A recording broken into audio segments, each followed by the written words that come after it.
ماذا تعرف عن الحمام الزاجل؟ تاريخه وسرعته ومناعته وأفضل أنواعه والسباقات.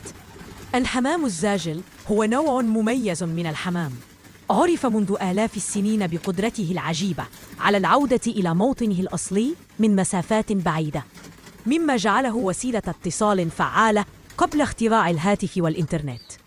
نمتلك الزواجل تاريخ مميز سنختصره لك، حيث استخدمه الفراعنة والرومان والعرب في نقل الرسائل.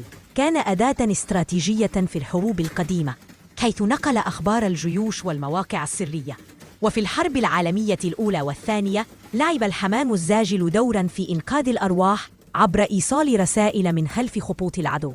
وأهم ما يتميز به هذا النوع من الطيور قدرة مذهلة على تحديد الاتجاهات والعودة للبيت بدقة. يتمتع بسرعة طيران عالية تصل إلى 100 كيلومتر في الساعة أو أكثر. يمكنه التحليق لمسافات طويلة جداً، أحياناً فوق 1000 كيلومتر دون توقف. ذكاء فطري وارتباط شديد بمكان نشأته. وعن الأمراض وقوة المناعة، فيتميز الحمام الزاجل بمناعة قوية نسبياً، خصوصاً إذا تم تغذيته جيداً ورعايته.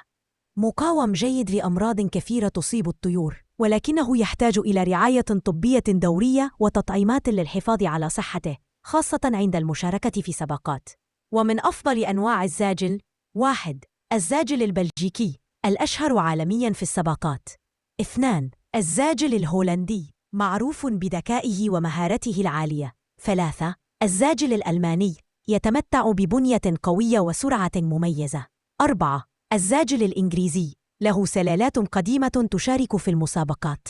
استخداماته في هذا الوقت: المشاركة في سباقات الحمام الزاجل العالمية أصبح هواية محبوبة لدى المربين ومحبي الطيور، وبعض الأحيان يستخدم في العروض والرموز الثقافية، ويمتلك شعبية كبيرة عند العرب ويشارك في العديد من السباقات.